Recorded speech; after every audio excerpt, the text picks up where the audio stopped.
ಪಾಕಿಸ್ತಾನ ಜಿಂದಾಬಾದ್ ಅಂತ ಯಾರು ಘೋಷಣೆಗೆ ಹೋಗಿದ್ರು ಅವರನ್ನು ಬಂಧಿಸಬೇಕು ಅಂತ ಬಿಜೆಪಿ ಆಗ್ರಹಿಸಿ ರಾಜಭವನ ಚಲೋವನ್ನು ಹಮ್ಮಿಕೊಂಡಿದೆ. ಈಗಾಗಲೇ ರಾಜಭವನ ಚಲೋ ಶುರುವಾಗಿದೆ. ಬಿಜೆಪಿಯಿಂದ ರಾಜಭವನ ಚಲೋ ರಾಜ್ಯಪಾಲರಿಗೂ ಕೂಡ ಅವರು ದೂರನ್ನು ಸಲ್ಲಿಸ್ತಾರೆ. ಈಗಾಗಲೇ ರಾಜಭವನಕ್ಕೆ ಹೋಗಿ ರಾಜ್ಯಪಾಲರನ್ನು ಭೇಟಿ ಮಾಡಿ ದೂರನ್ನು ಸಲ್ಲಿಸಿ ಬಿಜೆಪಿ ನಾಯಕರು ವಾಪಸ್ ಬರ್ತಿರುವಂಥ ದೃಶ್ಯಾವಳಿಗಳನ್ನು ನಾವು ನಿಮಗೆ ತೋರಿಸ್ತಾ ಇದ್ದೀವಿ. ಹಾದಿ ತಪ್ಪಿದ ಹಣಕಾಸು ಸ್ಥಿತಿ, ಹಳಿ ತಪ್ಪಿದ ಬಜೆಟ್, ಈ ರೀತಿ ಬೋರ್ಡ್ಗಳು. ಜೊತೆಗೇನು ಅಂತಾನೆ ಕರ್ನಾಟಕದ ಸ್ಥಿತಿಗತಿಗಳೇನು ಅದನ್ನು ಕೂಡ ಇವರು ಬೋರ್ಡಲ್ಲಿ ತೋರಿಸ್ತಾ ಇದ್ದಾರೆ. ಏನಿಲ್ಲ ಅನ್ನುವಂಥ ಬರಹಗಳು ಬೇರೆ. ಜೊತೆಗೆ ರಾಜ್ಯಪಾಲರನ್ನ ಪಾದಯಾತ್ರೆ ಹೋಗಿ ರಾಜ್ಯಪಾಲರನ್ನು ಭೇಟಿ ಮಾಡಿ ದೂರನ್ನು ಕೊಟ್ಟು ಬಿಜೆಪಿ ನಾಯಕರು ಬಂದಿದ್ದಾರೆ.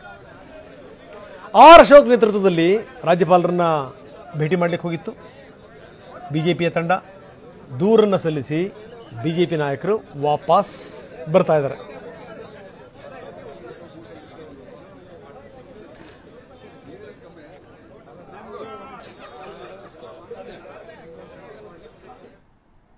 ರಾಜಭವನಕ್ಕೆ ಬಂತು ಬಿಜೆಪಿ ಟೀಮ್. ರಾಜಭವನದಲ್ಲಿ ದೂರನ್ನು ಕೊಟ್ಟ ನಂತರ ಬಿಜೆಪಿ ನಾಯಕರು ಹೊರಗಡೆ ಬಂದರು. ಸಿದ್ದರಾಮಯ್ಯ ಕೂಡಲೇ ರಾಜೀನಾಮೆ ನೀಡಬೇಕು ಅಂತ ಬಿಜೆಪಿ ನಾಯಕರು ಆಗ್ರಹಿಸಿದರು.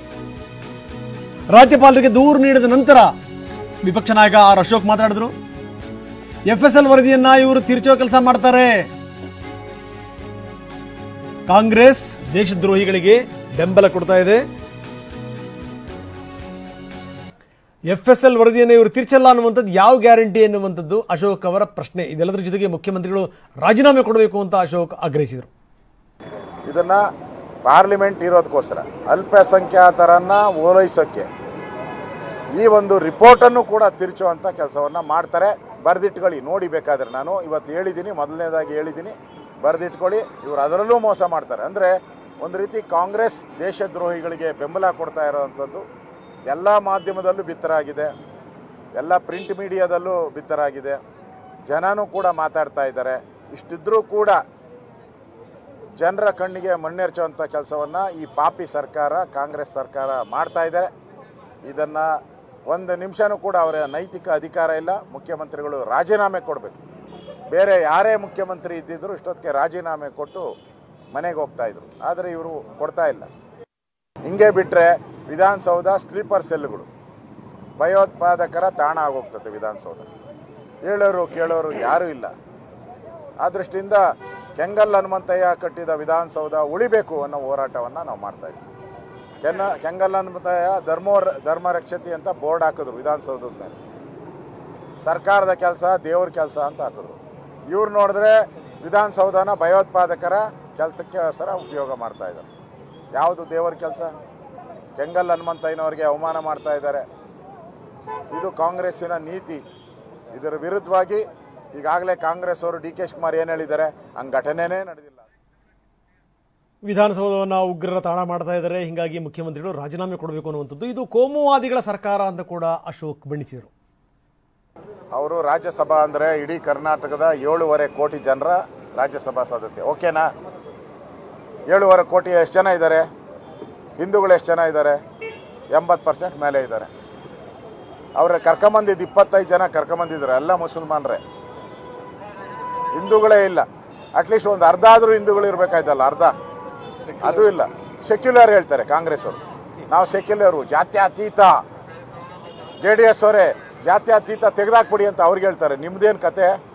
ನಿಮ್ಮ ಮಾನ ಮರ್ಯಾದೆ ಎಲ್ಲ ಓದ್ತಾ ಇದ್ದಲ್ಲ. ಇಲ್ಲಿ ಯಾರು ಜಾತ್ಯತೀತ ಅಂತ ಗೊತ್ತಾಯ್ತಲ್ಲ. ಕಾಂಗ್ರೆಸ್ಸು ಜಾತ್ಯತೀತ ಕೋಮುವಾದಿ ಅಲ್ಲ ಅಂದ್ರಲ್ಲ, ಇದು ಪಕ್ಕಾ ಕೋಮುವಾದಿ ಕಾಂಗ್ರೆಸ್ ಸರ್ಕಾರ. ಇವರು ಸಿದ್ದರಾಮಯ್ಯನವರು ಒಂದು ರೀತಿ ಮೋದಿ ಬಗ್ಗೆ, BJP ಬಗ್ಗೆ ವಿಷಕಾರದೆ ಅವರ ಜನ್ಮದಲ್ಲಿ ಬಂದ್ಬಿಟ್ಟಿದೆ. ಅವರ ತಲೆಯಲ್ಲಿ ಪೂರ್ತಿ ವಿಷ ತುಂಬಿದೆ, ಕಾರ್ಕೋಟಕ ವಿಷ ತುಂಬಿದೆ, ಹಿಂದೂಗಳ ವಿರೋಧವಾದಂಥ ವಿಷ ತುಂಬಿದೆ. ಟಿಪ್ಪು ಸುಲ್ತಾನ್ರ ಒಂದು ಐಡಿಯಾಲಜಿ ಸಿದ್ದರಾಮಯ್ಯನವರ ತಲೆಯಲ್ಲಿ ಹೋಗಿರೋದ್ರಿಂದ ಅವ್ರಿಗೆಲ್ಲ ಕಾಮಾಲೆ ಕಣ್ಣಿಗೆ ಎಲ್ಲನೂ ಹಂಗೆ ಕಾಣೋದು. ಅವ್ರಿಗೆ ಮೋದಿ ಕಂಡ್ರೆ ಭಯ ಆಗ್ತಾ ಇದೆ. ಇವತ್ತು ಗೃಹ ಸಚಿವರು ಏನು ಹೇಳಿದ್ದಾರೆ, ಅವ್ರನ್ನ ಕರೆದಿದ್ರಿ, ಎನ್ಕ್ವೈರಿ ಮಾಡಿ ಬಿರಿಯಾನಿ ಕೊಟ್ಟು ಕಳಿಸಿದ್ದೀನಿ ಅಂತ ಹೇಳಿದ್ದಾರೆ. ಇದೆಲ್ಲದರ ಜೊತೆಗೆ ಮಾಜಿ ಸಚಿವ ಮುನಿರತ್ನ ಹೊಸ ಬಾಂಬೊಂದನ್ನು ಹಾಕಿದ್ದಾರೆ. ಅಂದರೆ ಯಾರು ಹಿಂದೆ ಬಾಂಬ್ ಬಿಟ್ಟರು ಅವ್ರ ಕಡೆಯವರೇ ಈ ರೀತಿ ದೇಶದ್ರೋಹದ ಘೋಷಣೆಗಳನ್ನು ಇವರು ಮಾಡಿದ್ದಾರೆ, ಇದರಲ್ಲಿ ಯಾವುದೇ ಡೌಟ್ ಇಲ್ಲ ಅನ್ನುವಂಥದ್ದು ಮುನಿರತ್ನ ಅವರ ವಾದ. ಬಾಂಬ್ ಬಿಟ್ಟವರ ಜೊತೆಗಿದ್ದವರಿಂದಲೇ ಈ ಘೋಷಣೆ ಆಗಿದೆ. ಮುಂದೊಂದು ದಿವಸ ಇವರು ವಿಧಾನಸೌಧಕ್ಕೂ ಕೂಡ ಬಾಂಬ್ ಬಿಟ್ಟರೆ ಅಚ್ಚರಿ ಇಲ್ಲ ಅಂದಿದ್ದಾರೆ ಮುನಿರತ್ನ. ಈಗ ಪಾಕಿಸ್ತಾನ್ ಜಿಂದಾಬಾದ್ ಅಂತ ಕೂಗುದ್ರಲ್ಲ, ಈಗ ನಿನ್ನೆ ನಾಜೀರ್ ಹತ್ರ ವಿಧಾನಸೌಧ ಹತ್ರ ಪಾಕಿಸ್ತಾನ್ ಜಿಂದಾಬಾದ್ ಅಂತ ಅಂದವರು ಇವ್ರು ಯಾರು ಬೇರೆ ಯಾರು ಅಲ್ಲ. 2008ರಲ್ಲಿ ಸ್ಟೇಡಿಯಂ ಹತ್ರ ಬಾಂಬ್ ಬಿಟ್ರಲ್ಲ ನಾಜೀರ್, ಆ ನಾಜೀರ್ ಜೊತೆ ಇದ್ದಂತ ಭಯೋತ್ಪಾದಕರ ಇವತ್ತು ಇಲ್ಲಿ ಬಂದು ಜಿಂದಾಬಾದ್ ಕೂಗಿರೋದು ಪಾಕಿಸ್ತಾನಕ್ಕೆ. 2008ರಲ್ಲಿ ಚಿನ್ನಸ್ವಾಮಿ ಸ್ಟೇಡಿಯಂ ಹತ್ರ ಬಾಂಬ್ ಬ್ಲಾಸ್ಟ್ ಪ್ರಕರಣ ಆಯ್ತಲ್ಲ, ಆ ಸಂದರ್ಭದಲ್ಲಿ ಇದ್ದವರು ಅಂತೀರ? ಆ ನಾಜೀರ್ ಜೊತೆ ಇದ್ದವರು ಇವತ್ತು ಈ ನಾಜೀರ್ ಜೊತೆ ಇದ್ದಾರೆ. ನಿಮ್ಮ ಬಳಿ ದಾಖಲೆಗಳಿದೆಯಾ ಹಾಗಾದ್ರೆ? ಈಗ ನಮಗೆ ಬಂದಿರೋ ಮಾಹಿತಿಗಳು ಜನ ಹೇಳ್ತಾ ಇರೋದು ಅವರೇ ಇವ್ರು ಇರ್ಬೋದು, ತನಿಖೆ ಮಾಡಿ ಅಂತ ನಮ್ಗೆ ಒತ್ತಾಯ ಮಾಡ್ತಾ ಇದ್ದಾರೆ.